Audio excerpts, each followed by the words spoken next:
स्वस्थ करने का। और स्वस्थ करने के बाद भी मैं जब स्वस्थ नहीं कर पाया तो हताश हो गया। मेरी भावना थी कि ये अस्वस्थ है, मैं जिसको अंदर से चाह रहा हूँ स्वस्थ करना, क्यों नहीं हो पा रहा है।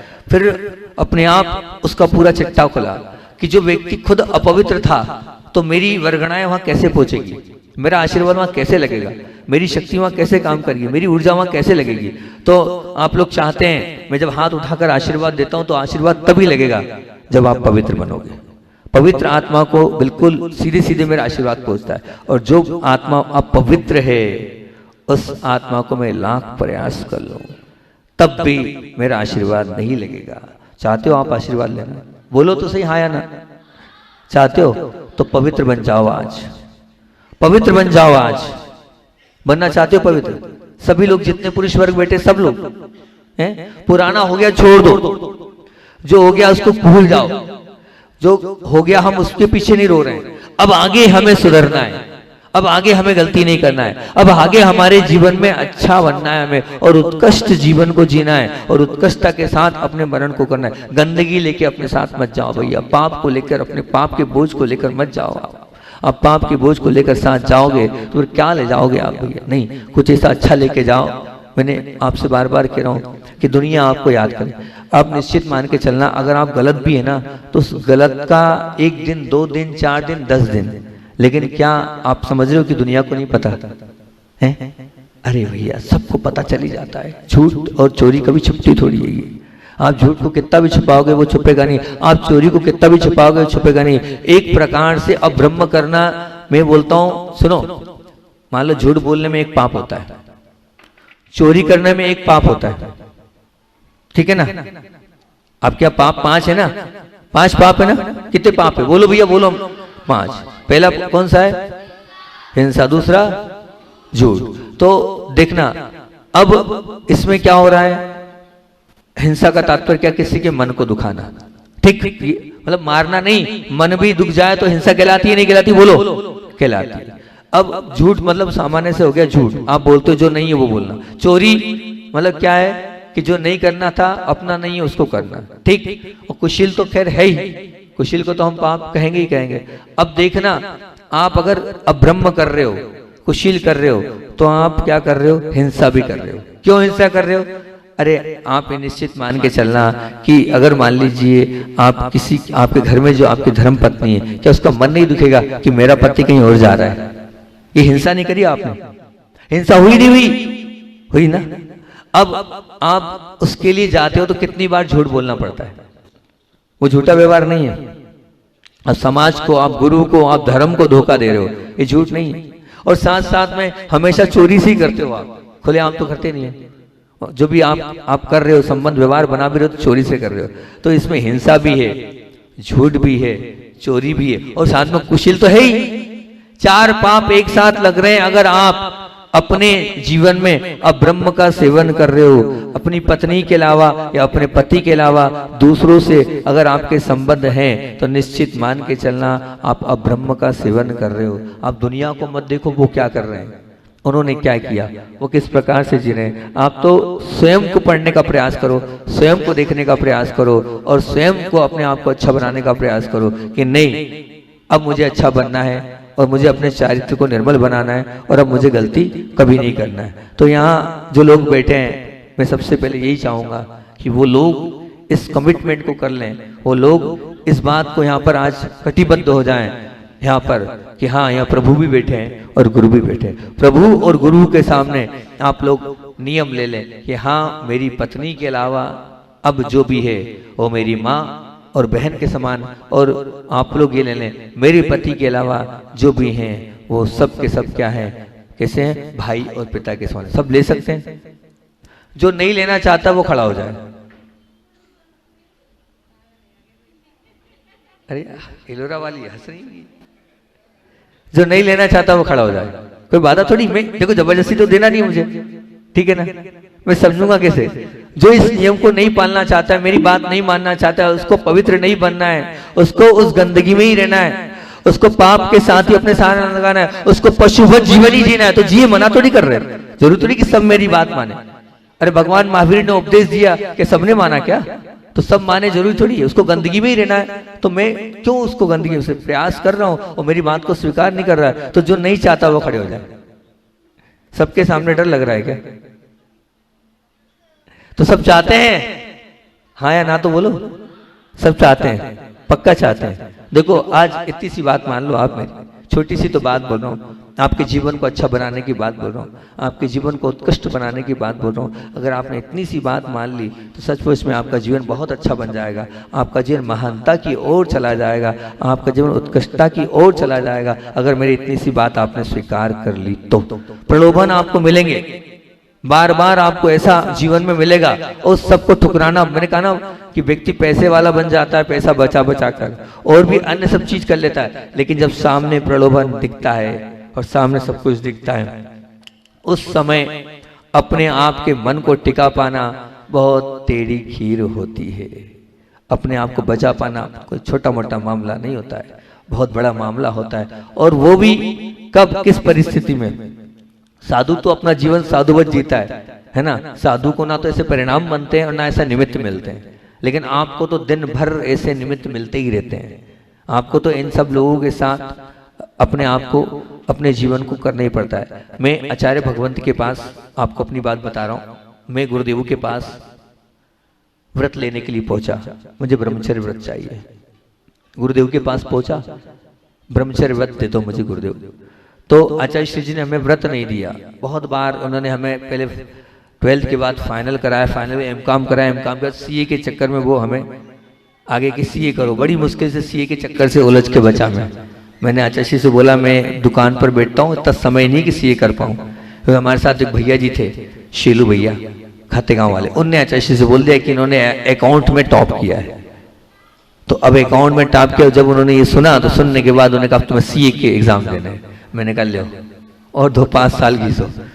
तो फिर बड़ी मुश्किल से इसको, हालांकि कह सकते हैं कि मैंने झूठ बोला, मैंने गुरु के सामने मायाचारी करी और मैंने घुमाया गुरुदेव को। वो घुमाना जरूरी था, ये तो 5, 7, 8, 10 साल के लिए फिर अटक जाते, कहाँ तक लटकते रहते। तो मैंने आचार्य से स्पष्ट रूप से बिल्कुल हाथ खड़े कर दिए। अब जब हाथ ही खड़े कर दिए तो आचार्य ने कहा भैया ठीक है, बहुत समस्या नहीं हो पाएगा।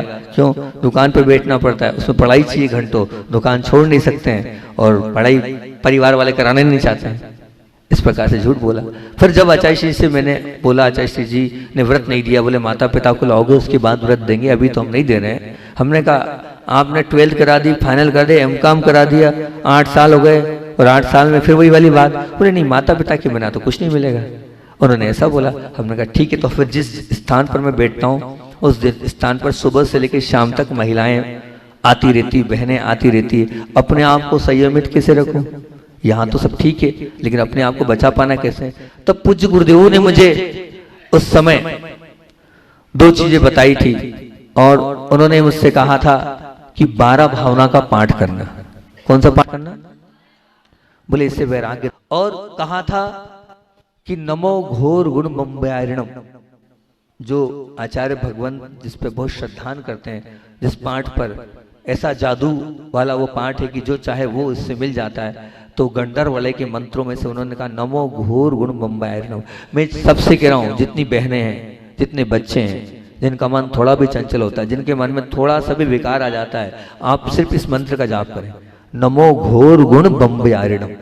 इसका अर्थ ये होता है ऐसे साधक, वो कोई भी हो सकते हैं, वो राम भी हो सकते हैं, वो और भी कोई भी महान व्यक्तित्व हो सकते हैं, कृष्ण भी हो सकते हैं, और भी हो सकते हैं, महावीर भी हो सकते हैं। कौन? जिन्होंने अपने जीवन में अघोर ब्रह्मचर्य का पालन किया। ऐसे व्यक्तियों को, ऐसी आत्माओं को हमारा नमन। तो नमो घोर गुण बम्बयारिणम, इस जाप को करना। तो वास्तविकता में मैंने इसी जाप के सहारे अपने जीवन को उत्कृष्ट बनाया और हमेशा इस जाप को करते रहता हूँ, नमो घोर गुण बम्बयारिणम।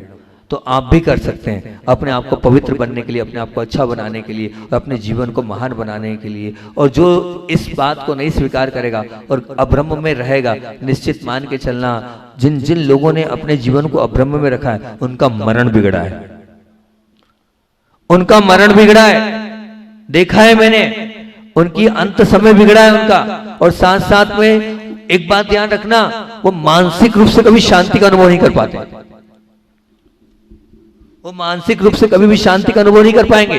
जिन्होंने अब्रह्म का सेवन जीवन में किया है वो कभी भी शांति के साथ अपने जीवन को नहीं बिता पाएंगे। कहीं ना कहीं पीड़ा, कहीं ना कहीं शारीरिक, कहीं ना कहीं व्यथा उसके जीवन में रहेगी ही रहेगी। वो हमेशा परेशान ही रहेगा, ये निश्चित मान के समझना।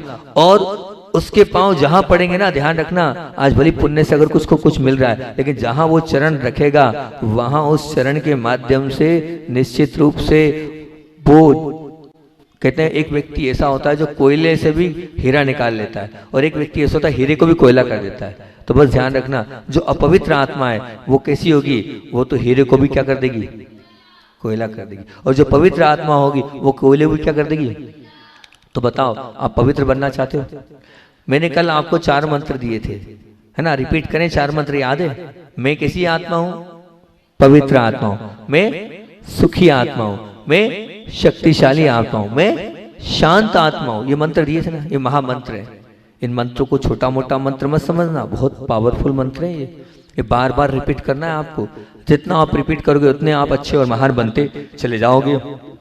तो मैं आप लोगों से इतना ही कमिटमेंट चाहता हूं, जितने लोग बैठे हैं यहाँ, अगर सच में आप मेरी बात स्वीकार कर रहे हैं और मान रहे हैं कि हाँ महाराज जी अच्छी बात बता रहे हैं, तो आज नियम ले लें इतना सा, ठीक? जो नियम नहीं ले वो हाथ नहीं जोड़ना, और जो नियम लेना चाहते वो हाथ जोड़ ले। जिसको नियम नहीं लेना वो हाथ नहीं जोड़े, ठीक है ना? जिसको लेना है वो हाथ जोड़ ले, ठीक? जिसको हाथ अच्छे से जोड़ो, बढ़िया जोड़ो, हाथ लाओ तो सही, मुझे दिखना भी तो चाहिए कि आपने हाथ जोड़े हैं। हाँ, हाथ जोड़े, बहुत बढ़िया। देखो माँ कितनी अच्छी, ऊपर तक ले आई वो माँ, तो बहुत बढ़िया।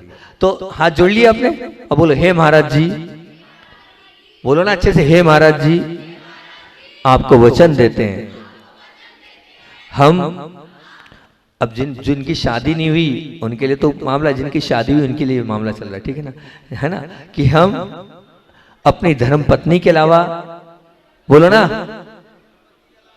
अपने पति के अलावा जितने भी हैं आत्माएं, जितनी भी आत्माएं हैं, पर पुरुष या पर स्त्री, उनको हम माता, बहन या पिता और भाई के समान मानेंगे, ठीक है ना? सबने स्वीकार कर ली मेरी बात? हाँ या ना तो करो, पक्का? देखो गुरु को वचन दिया है, प्रलोभन मिले तब भी गलती बिल्कुल मत करना, अब ब्रह्म का सेवन मत करना। अरे जब तुम राम भगवान के भक्त हो, राम भगवान को मानने वाले हो, तो विचार करना कि राम भगवान क्या थे? मर्यादा पुरुषोत्तम राम, है ना? तो मर्यादा तो हमारी हमें रखना होगी ना। अगर हम मर्यादा को नहीं रखेंगे तो कैसे काम चलेगा? तो मर्यादा अगर नहीं रहेगी तो निश्चित रूप से हमने अपने आप को समाप्त कर लिया। तो राम के वंशज हैं हम, तो राम ने जो किया है वो हमें करना है। तो राम ने अमर्यादित कार्य कभी नहीं किया। आप रामायण को उठा के देख लेना, कोई पर स्त्री का सेवन राम ने नहीं किया, और ना ही सीता ने कभी अपने जीवन को इस प्रकार से किया, नहीं किया ना। तो बस अब आप लोगों को पक्का नियम हो गया है, आप सब लोगों ने इस बात को पक्का अच्छी तरीके से स्वीकार कर लिया है। कर लिया नहीं करा? बोलो से हाँ या ना। सबने कर लिया। अब क्या है, कोई मना तो करने वाला है नहीं, बात ही कुछ ऐसी है। दूसरी बात तो मना कर सकते हैं, लेकिन इस बात में नहीं करेंगे। लेकिन जिसने इस बात को नहीं पाला, अब मैं देखो गड़बड़ तो बोल देता हूँ, कड़वा तो बोल देता हूँ निश्चित रूप से, और वो कड़वाहट लग भी जाती है, खुली बात है कि जिसने इस बात को नहीं किया, मेरी बात लिख के रख लेना, वो जिंदगी में हमेशा परेशान रहेगा। उसके जीवन में हमेशा दुख मिलेंगे, उसके जीवन में हमेशा कष्ट ही कष्ट मिलते चले जाएंगे, और उसके जीवन में हमेशा परेशानी ही परेशानी निश्चित रूप से आती चले जाएगी। अगर आप लोगों ने मेरी बात स्वीकार कर ली हो तो सब लोग बोलो, किसकी जय बोलो? आचार्य भगवंत की जय बोलो, ठीक? बोलो आचार्य भगवंत विद्यासागर जी महामुनि राज की, बोलो आचार्य भगवंत समय सागर जी महामुनि राज की। बहुत सुंदर, बहुत अच्छा लगा। राजपुर वालों ने हर बात स्वीकार करी है मेरी, जिस दिन से आया हूं, और जो जो बोल रहा हूं वो सब लोग स्वीकार करते चले जा रहे हैं, और सब लोग मेरी बात को मानते चले जा रहे हैं। तो मुझे भी अच्छा लगता है जब आप लोग सब स्वीकार कर लेते हैं और मान लेते हैं। तो निश्चित रूप से देखो, एक बात ध्यान रखना कि कोई अगर साधु, देखो दुनिया को प्रभावित करना तो बहुत बड़ी बात नहीं है। आप पैसे से प्रभावित कर लोगे और चीज से भी प्रभावित कर लोगे, लेकिन एक साधु को प्रभावित करना वो वही व्यक्ति कर पाता है जो चर्यावान होता है, जो सद आचरण को पालन करता है, वही व्यक्ति निश्चित रूप से मान के चलना वो साधु को और साधु के को अपने आप में प्रभावित कर पाता है। नहीं तो ध्यान रखना, साधु को तो वही व्यक्ति प्रभावित कर पाता है जिसके जीवन में आचरण है। मैं हमेशा एक बात बोलता हूँ, उस बात को और बोल देता हूँ, ठीक, क्योंकि मेरे पास स्लिप आ गई है, महाराज जी 10 मिनट आपको और बोलना है, ठीक, तो मैं 10 मिनट और बोल रहा हूँ ताकि वो कभी लोग आ रहे हैं आपके, हमारा भी यूज किया जाता है, मतलब अभी यूज तो किया जा रहा है, कोई बात नहीं, ठीक है, नहीं कोई बात नहीं। बहुत अच्छी बात मैंने अभी बरवई में भी बोली थी, और बरवई में बोलने के बाद फिर यहाँ पर आपके बीच में वो बात रख रहा हूँ जो मुझे बहुत, मतलब आपको ऐसा लगेगा कि गुरुदेव के पास चर्चा ही चर्चा में क्या बात हो जाती है, और किस प्रकार से पूज्य गुरुदेव समर्थन और किस प्रकार से गुरुदेव समझाते हैंगे। सुनना बहुत ध्यान से। हम गुरुदेव खुरई की बात है, और खुरई में पूज्य गुरुदेव बहुत अस्वस्थ हो गए हमारे। जब आचार्य भगवान बहुत अस्वस्थ हो गए तो सब लोग अपना अपना उपचार कर रहे हैं, सब लोग लगे हैं, क्योंकि देखो एक ऐसा वो व्यक्तित्व था कि अगर वो उनके चेहरे पर हंसी गजा अगर समाप्त हो जाए तो पूरी दुनिया में ऊपर से लेकर नीचे तक पूरी दुनिया हिल जाती थी कि क्या हो गया गुरुदेव को, सचमुच में।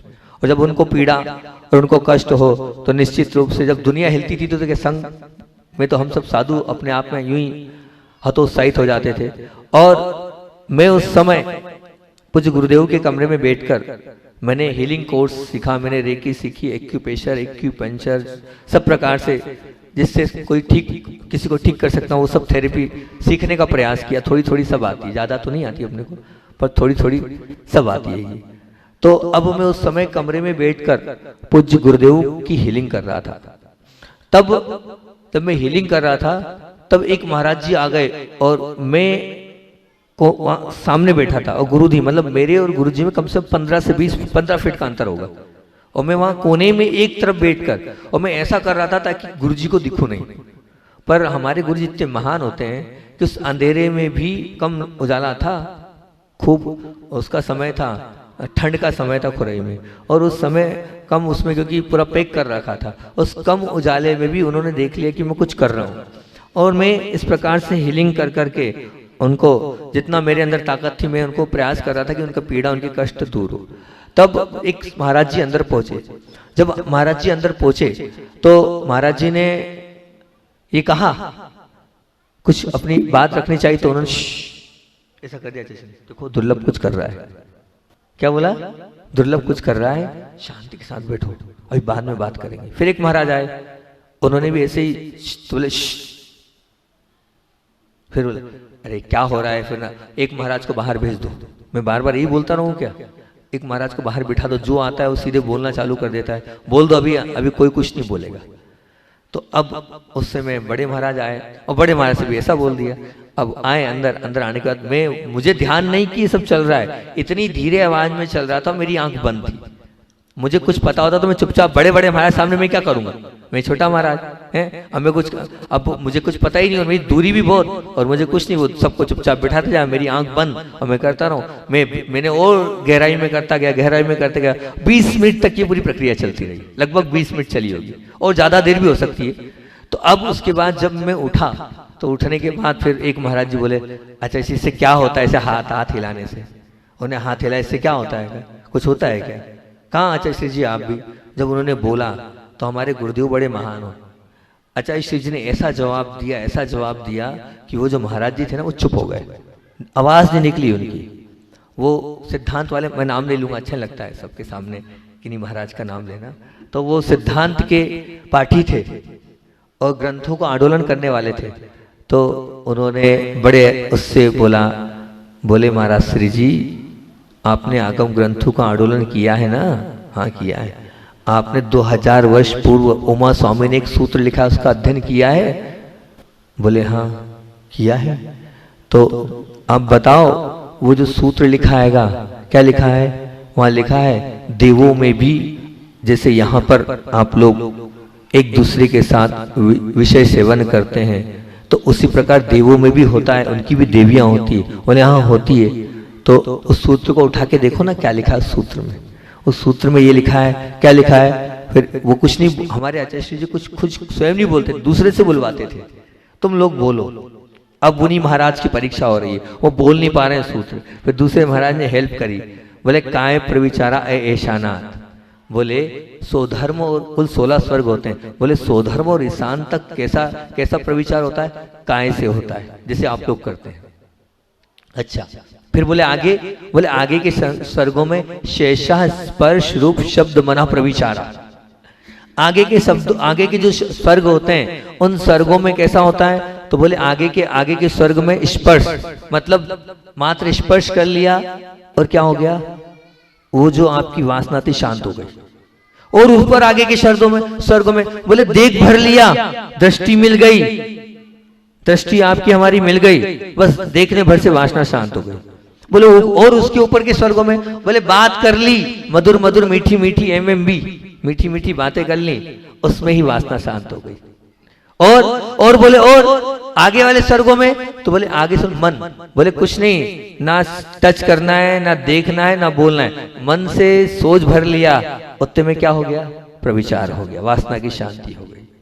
बोले क्या देखना, क्या बोलना चाह रहे हैं? बोले मन से, अब सोचना विचार करना कि मन से भी प्रविचार होता है। जब मन से प्रविचार हो सकता है, जब मन से प्रविचार हो सकता है, तो कोई मन से अच्छी भावनाएं भेज रहा है, तो क्या वो नहीं लगेगी?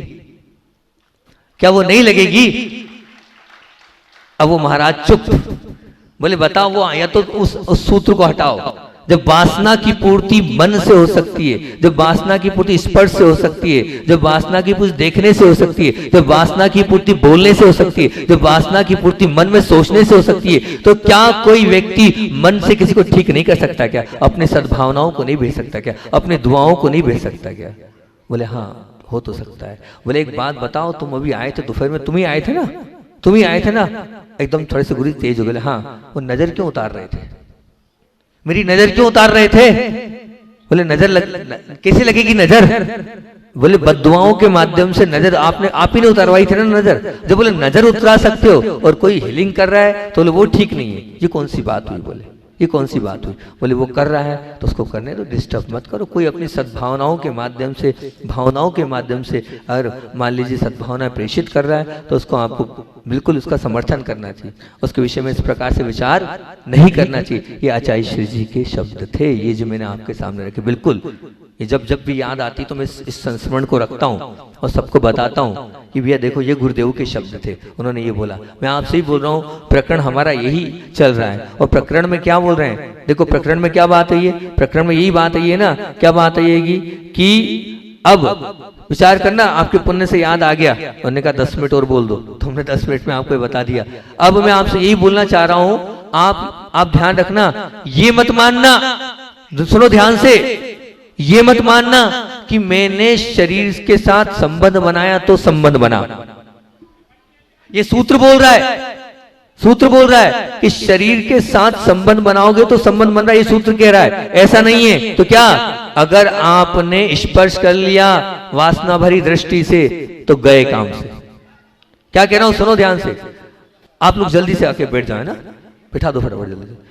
हाँ तो क्या क्या क्या, क्या कह रहा हूं मैं? इधर सुनो, ध्यान दो, इधर भैया इधर ध्यान दो, उधर छोड़ दो, इधर ध्यान दो कि अगर आपने स्पर्श भी कर लिया वासना भरी दृष्टि से, गए काम से, आप पाप लग गया। आपने मान लीजिए स्पर्श नहीं किया लेकिन देख भी लिया आंखों से, वासना भरी दृष्टि से, गए। क्योंकि ये मैं नहीं बोल रहा हूं, ये आचार्य भगवान यहां बोल रहे हैं। जब देव आंखों से देखने से अपनी वासना शांत कर रहे हैं, तो आपने अगर गलत दृष्टि से किसी मां बहन को देखा तो फिर वासना का पाप आपको नहीं लगेगा?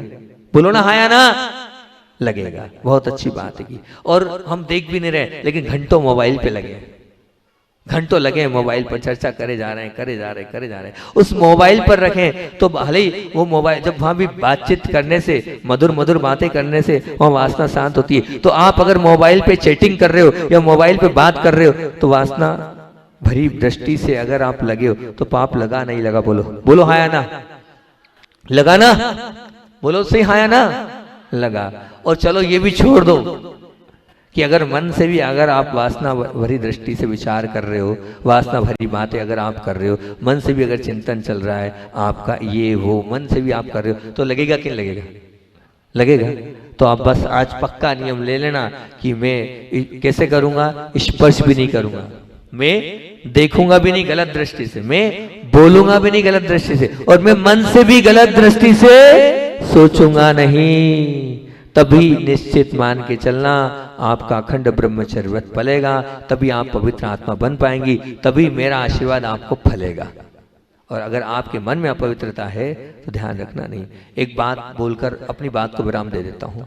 आपकी टीम आ गई, 10 मिनट हो गए, आ गई। अंतिम बात गुरुदेव की बोलकर अपनी बात को विराम कर रहा हूँ, बहुत ध्यान से सुनना।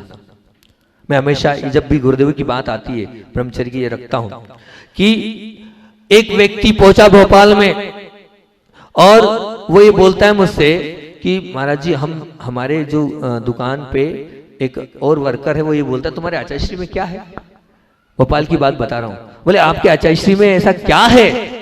बोले जब आगवानी हुई तो पूरा मंत्रिमंडल, आगवानी हुई तो 10 किलोमीटर पहले से नगर महापौर चल रहा साथ में, और बोले ये तो वो ठीक है, लेकिन समझ में नहीं आता है कि अभी प्रधानमंत्री आके गए, 2 बार राष्ट्रपति आके गए, तो आपके गुरुजी में ऐसा क्या है? तो मैंने उससे ये कहा, मैंने कहा उनसे जाके बोल देना ये ब्रह्मांड की वो महान शक्ति है जिन्होंने अखंड ब्रह्मचर्य व्रत का पालन किया है। इसलिए देश का राष्ट्रपति भी आता है, इसलिए देश का प्रधानमंत्री भी आता है, इसलिए मुख्यमंत्री भी आगे पीछे घूम रहे हैं, क्योंकि जिनके जो ब्रह्मचर्य व्रत का पालन करते हैं, निश्चित मान के चलना उनके जीवन में वो उत्कृष्टता आ जाती, वो ऊर्जा आ जाती, वो और बढ़ जाता है कि पूरी दुनिया उनके आगे पीछे घूमती है। आपके पीछे भी घूमेगी, पर क्या करना पड़ेगा आपको? मैंने जो बात बोले उसको पालन करना, पूर्ण ब्रह्मचर्य व्रत के साथ अपने जीवन को रखना। बहनों ने तो नियम ले लिया, लेकिन बहनें बोल रही थी लड़कों ने किसी ने नियम नहीं लिया है। बहनों ने तो अपना जो है वो कर लिया, लेकिन लड़के लोग दिख रहे हैं कि नहीं दिख रहे?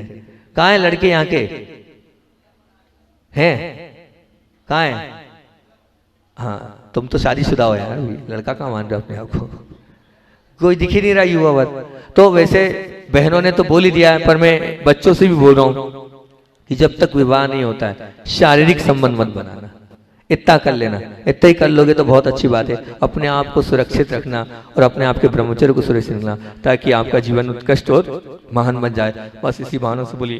और मुझे तो आज अगला बिंदु बोलना था, बहुत सुंदर सा सोच के रखा था मैंने, क्या? यूज अनलिमिटेड पेशेंस, अर्थात अमर्यादित धैर्य चाहिए। लेकिन ब्रह्मचर्य व्रत पर ही पूरा सुबह का ही टॉपिक पूरा नहीं हो पाया। इतने रखते बोली आचार्य विद्यासागर जी महामुनि राज की।